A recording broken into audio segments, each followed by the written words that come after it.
ladies and gentlemen, it is another Monday.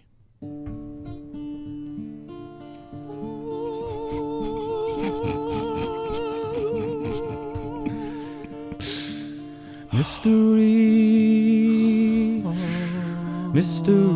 Monday.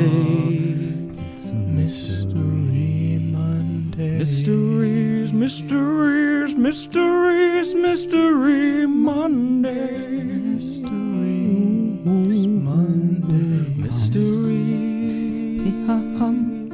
Mystery Monday.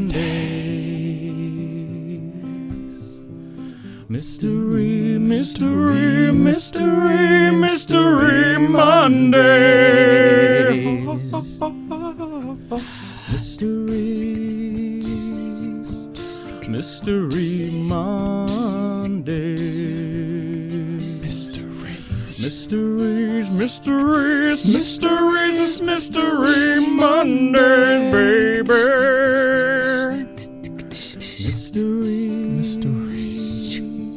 Mysteries on a Monday. It's on a Monday, baby.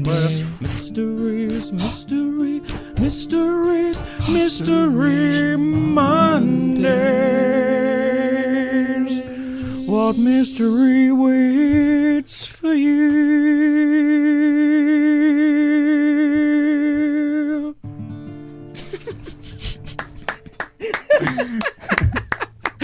Beautiful. It is. Beautiful. Mystery Mondays, yet again, if you hadn't already figured it out. So this is a third episode of our latest series, Mystery Mondays, where we'll be bringing a different mystery to you every single week. Our first mystery was the Somerton Man.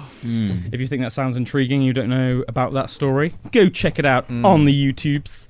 And our second one was the mysterious disappearance of Dennis Martin, a poor little lad that disappeared in the Appalachian Trail and was never, ever found. Poor Dennis. What happened? What happened to Dennis? You'll have to watch to find out. Was it a crazy Bigfoot? Was it a disgruntled wolf? Who knows? Was it me? Was it Bullwinkle? Never count Bullwinkle out. Bullwinkle is hiding in the trees. Oh, God. Never count him out. Never count him out. So Bullwinkle will be telling us this week's Mystery Monday. That's correct. Me and Drewbert don't know anything about it.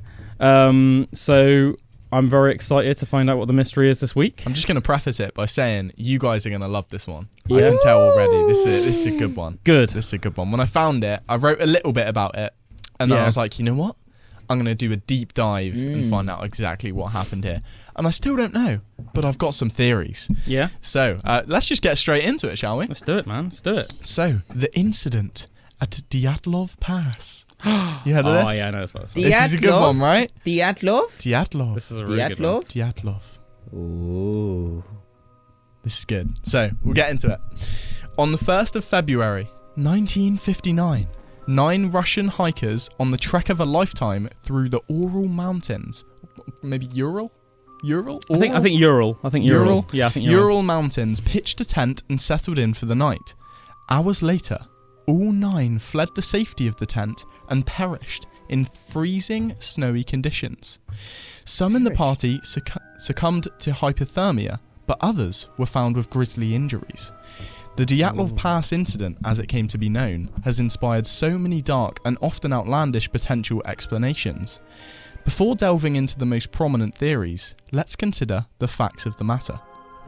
So, the group originally consisted of 10 highly experienced hikers who were, with one key exception, all students and recent graduates of the Ural Polytechnical Institute. The odd one out was Semyon Zolotaryov, who was a last-minute addition to the group, and at 37, conspicuously older than the others. So that's like the first key outlier. Why was he there?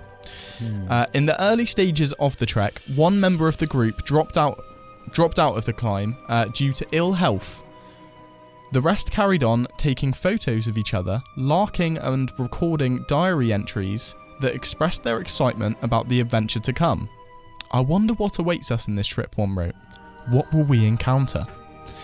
Weeks later, a search party sent to locate the missing hikers found the remains of their tent on the side of a mountain called Kyolat Siakil. Inside were the hikers' boots, clothes and maps, along with some food laid out, seemingly for a meal. The side of the tent had been slashed open from the inside, a sign of just how desperate they'd been to get out. That's right. So they'd broken out to get out. Surrounding the area were footprints left by the group, some wearing socks, some wearing a single shoe, some barefoot, all of which continued to the edge of a nearby wood. That's where the first 2 bodies were found, shoeless and wearing only underwear.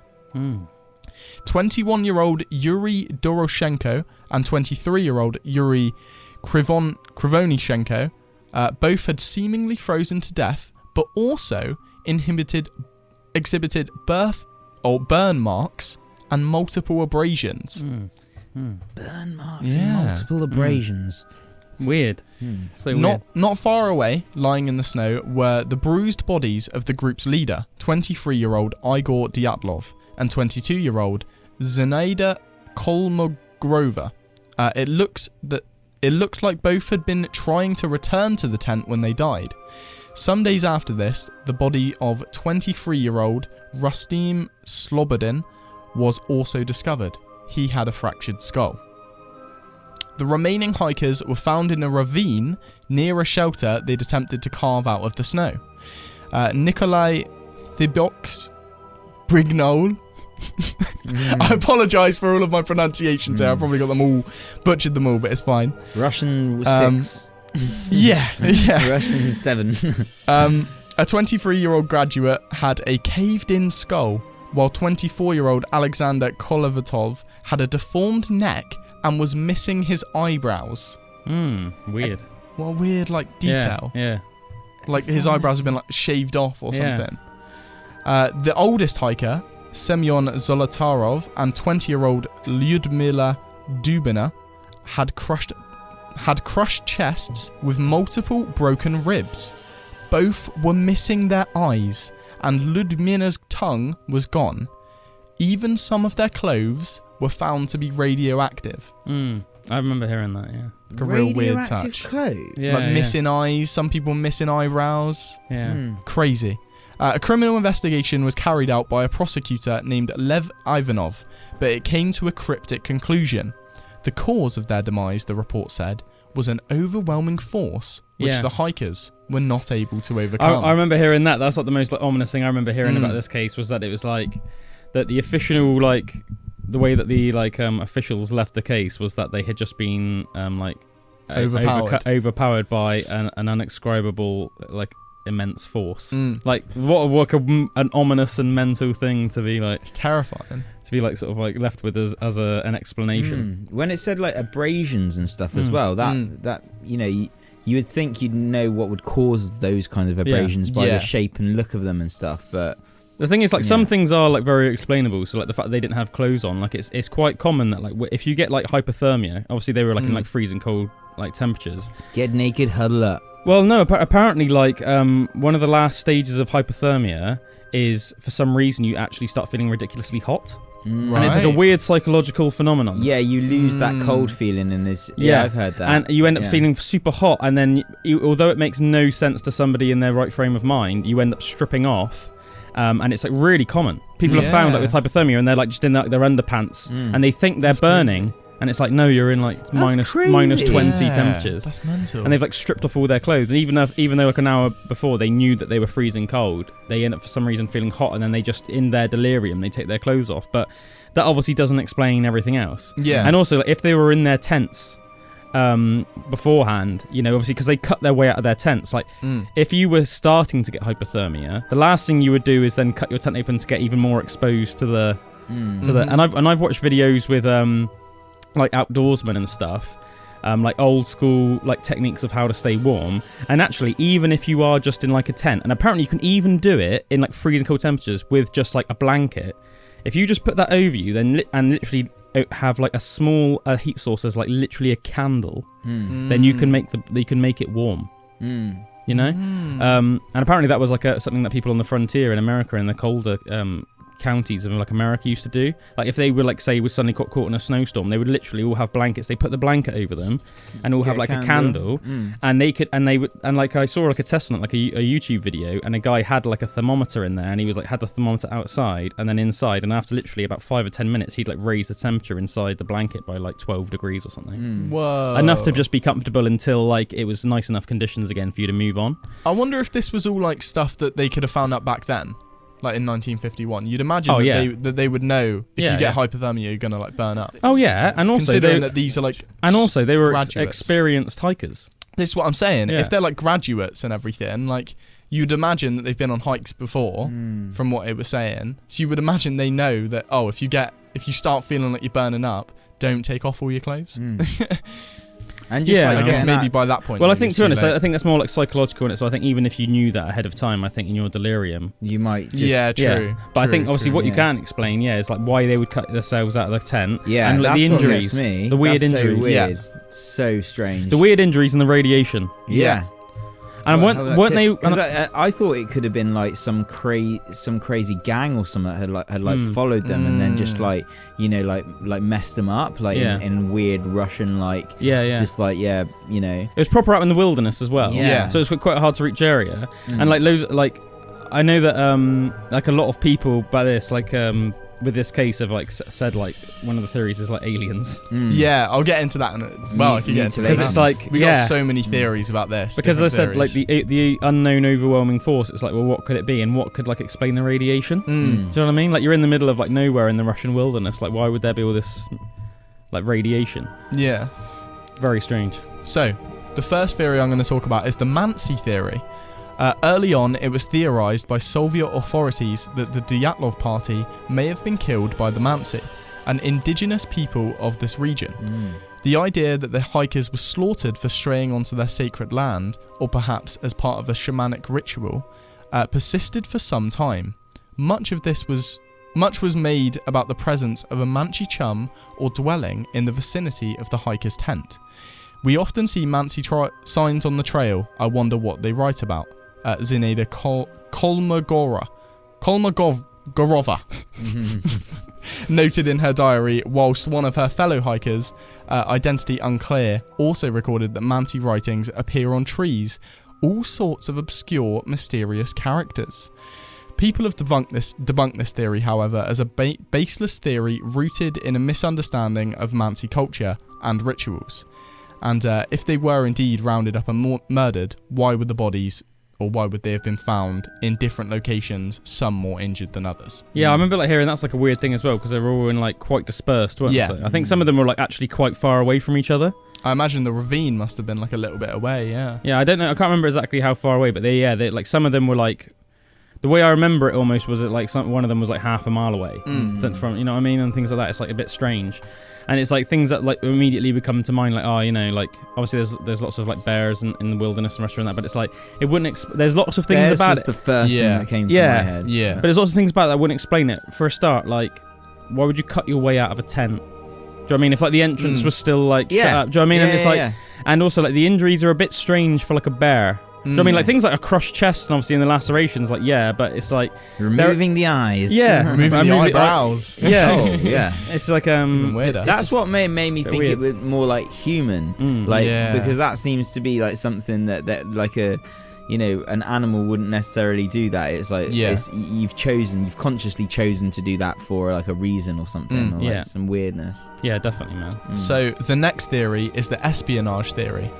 2 members of the Dyatlov group have been the focus of particular speculation. One was the 37-year-old veteran of World War II, attached to the group of young students and graduates. Furthermore, it is significant that a few years earlier, Yuri Krivonishenko, I think that was Krivonishenko? That sounds okay. Helped clear up a radioactive leak at a secret Soviet nuclear facility. An incident which has since been compared to the Chernobyl disaster. Oh, yeah. So that kind of ties in the radioactive thing. Yeah, sure. According to one theory, Zolotaryov and Krivonishenko, and potentially a third hiker, were working for the KGB and had joined the Dyatlov trek to rendezvous with CIA agents in the Ural Mountains. CIA?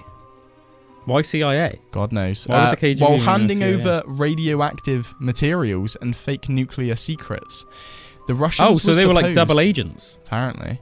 The Russians were supposed to take photos of the American agents. The theory goes that the CIA men got wise to what was going on, leading to a fight breaking out and the eventual massacre of the Dyatlov party. Crew. The Dyatlov crew. Yeah. Yeah, so that's one theory. Right. That they were KGB agents. Isn't there a Bigfoot theory? Working with the thing. There is a Yeti theory. Yeah, I thought there was. Yeah. First up, we'll do the UFO/military weapon theory. So, in 1990, Lev Ivanov, the man who led the initial investigation into the incident, published a sensational article claiming that he'd been ordered to censor some of his key findings. In particular, the unusual charred marks on trees near where the bodies were found, which in Ivanov's view confirmed a source of heat ray that had been purposefully aimed at the helpless hikers. That would explain like the radiation and that as well. Yeah. His article also alleged that floating balls of light and other weird phenomena had been reported over the Ural Mountains in February. Yeah. Ivanov doesn't mince his words, saying that based on the evidence gathered, the role of UFOs in this tragedy was quite obvious. Whether these supposed UFOs were of alien origin or were experimental Soviet weapons depends on which theory of this, which version of this theory you believe. As you said, there 100% were UFOs, like unidentified flying objects. I remember hearing that. So like, there were like strange, massive lights in the sky that had been going on like around there for like months, and it was like recorded by like multiple different people. So there was like strange phenomenon in the sky. It's just like determining whether that had anything to do or not with the death. How mental is it that he's then been like censored as well? Yeah, that is weird. By the Soviets to be like, we're not allowing you to say this, and they just said it anyway. Crazy. Yeah. He's like the Russian.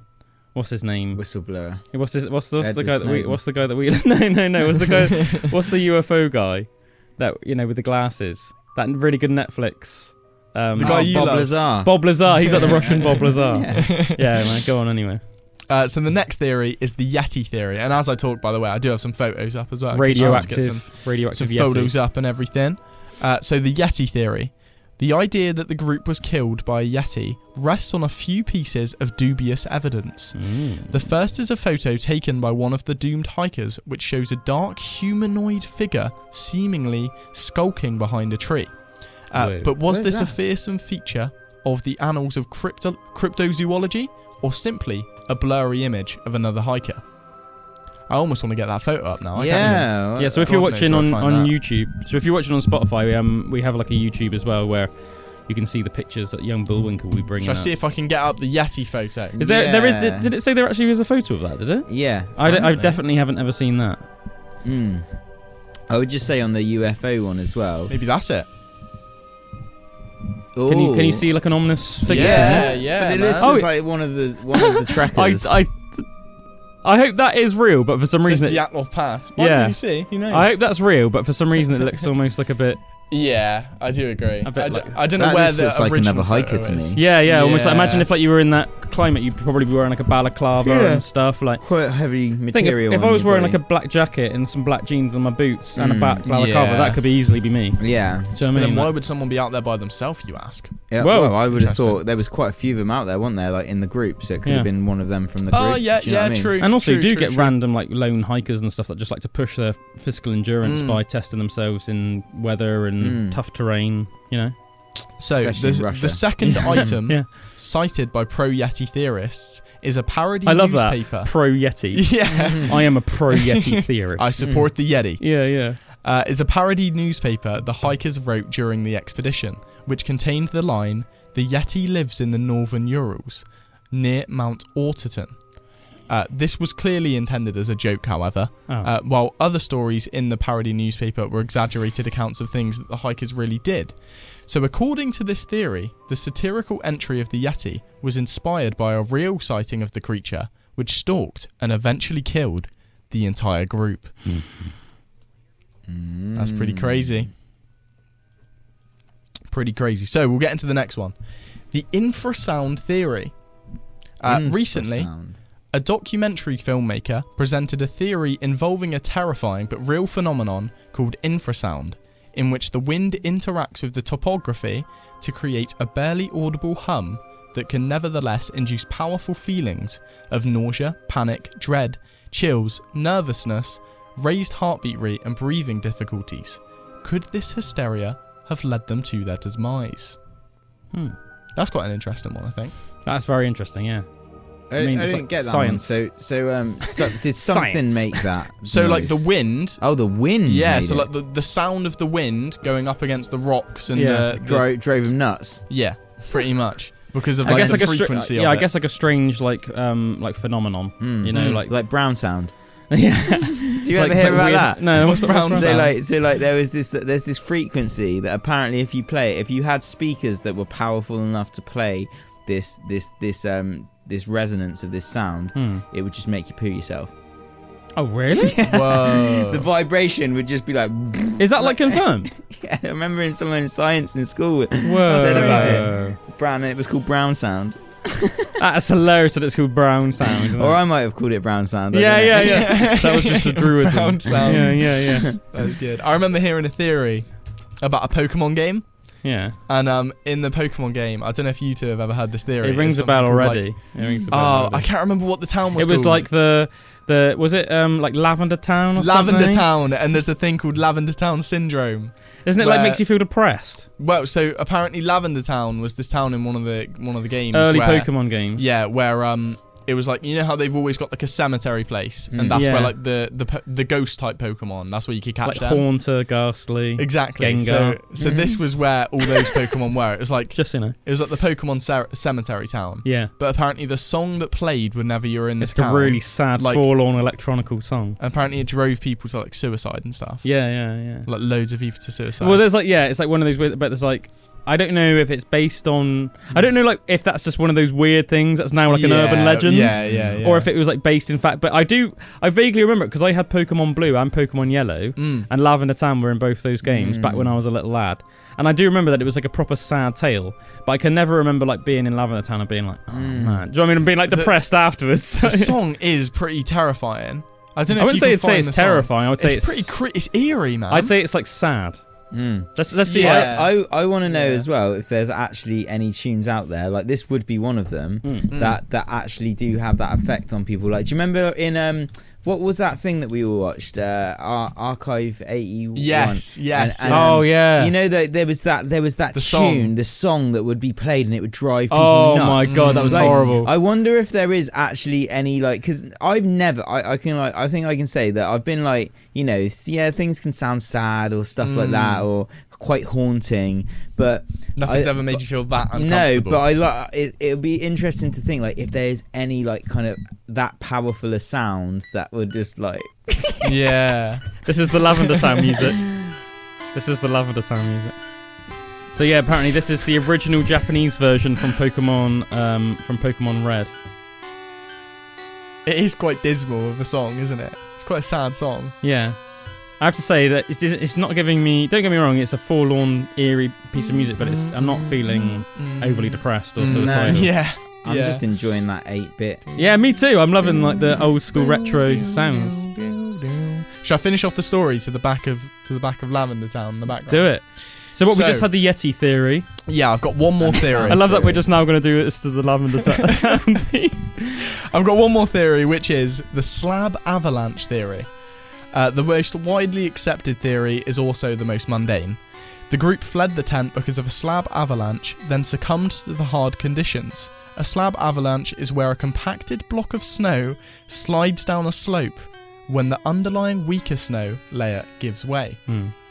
According to this theory, a combination of factors, including mountain winds, known as katabatic winds, and a weakening of the mountain snow during the pitching of the tent, led to the catastrophic avalanche.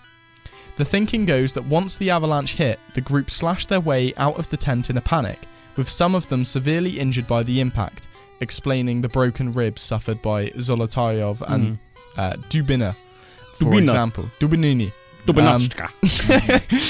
The ones who escaped with mild cuts and abrasions helped the others flee what they assumed was the danger zone for a full-scale avalanche, only for the whole group to perish from the intense cold or their injuries. Alternatively, all 9 hikers may have escaped the crushed tent without serious injuries, which would then explain why there were no tracks in the snow suggesting people had been assisted or dragged. Thereafter, 2 succumbed to the cold by the tree, 3 froze to death trying to get back to the tent, and 4 others died by the ravine, some being badly injured or killed while trying to create a snow shelter.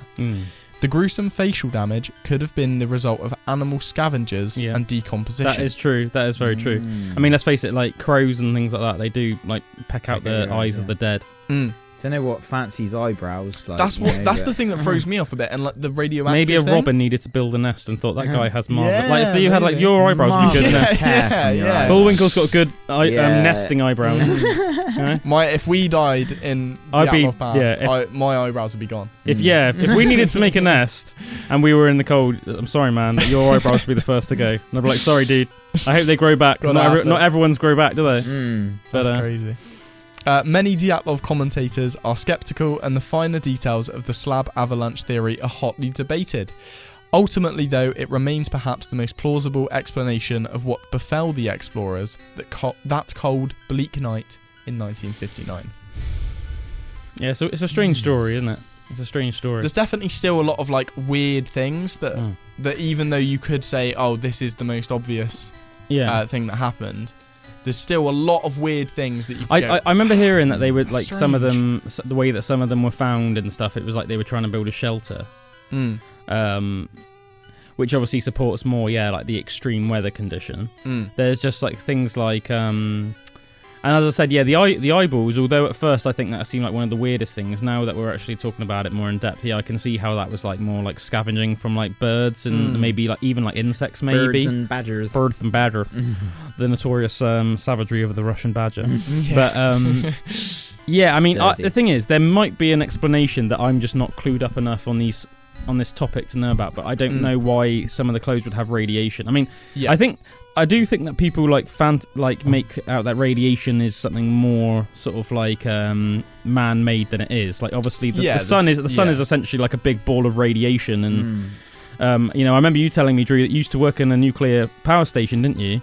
And I remember you telling me, I'm pretty damn sure it was you. You said that when you were working there, they told you like one of the guys that actually worked in the reactors told you that like, although there's all this like scaremongering about how much radiation it gives off, like the place gives off, that like if you like stood on like the railings like 30 foot above the reactor, on the pile cap, which is actually the top of the reactor, and then if you literally had a walnut in your hand, the walnut would be giving you more radiation than the nuclear reactor 30 feet below. Because that's it. When you're on top of the pile cap, that's literally the top of the reactor, so you're standing on top of it, and it's so encased in concrete that it keeps all of that like radioactive like juice inside, and it doesn't actually let any out. So it's a walnut and an acorn as well. They always give the analogy of like an acorn, and they're like, this is actually giving off more radiation than standing on top of this pile cap with all these crazy things happening underneath there, like the reaction and stuff. I remember like I know another guy that works there, and he's like a waste disposal guy there, and he said that they're like checked daily. Their like radiation levels are checked, and if it goes over a certain amount, then you're given like time off so that it can go back down again. Yeah, it's called the dosage that they go through because you've got to clean inside the reactor. Yeah, so that's what he does. He cleans away with it's like sludge apparently. It's almost like sludge. But they go in there like fully suited up. Obviously, there's not a single like millimeter can be exposed to like the inside. But he said even so, they like checking you and scanning you for radiation like every single day. And I remember also like. So everybody like knows, has like heard things like the word like potassium. It's like an electrolyte. It's put in sports drinks because it's one of the first things that you like sweat out during exercise, and it's also commonly and famously in things like bananas, but also not so commonly known. It's also very much in things like white potatoes and things like watermelon as well. Also have like loads of potassium in, but potassium is actually a very radioactive substance, and as a result, you're not advised to eat more than 4 bananas a day, because if you ate more than 4 bananas a day, you'd be taking in too much radioactive substances through your food. So even though bananas themselves, they are healthy. Yeah. I guess it's back to that whole thing, innit? Like everything in moderation. Like, Yeah. You know, like if you ate too much of it and your potassium levels were too high, then it would be bad for you. And also, I know for a fact as well that at least in the UK anyway, you can't legally sell potassium supplements over. I think it is 33% of your recommended daily allowance of potassium.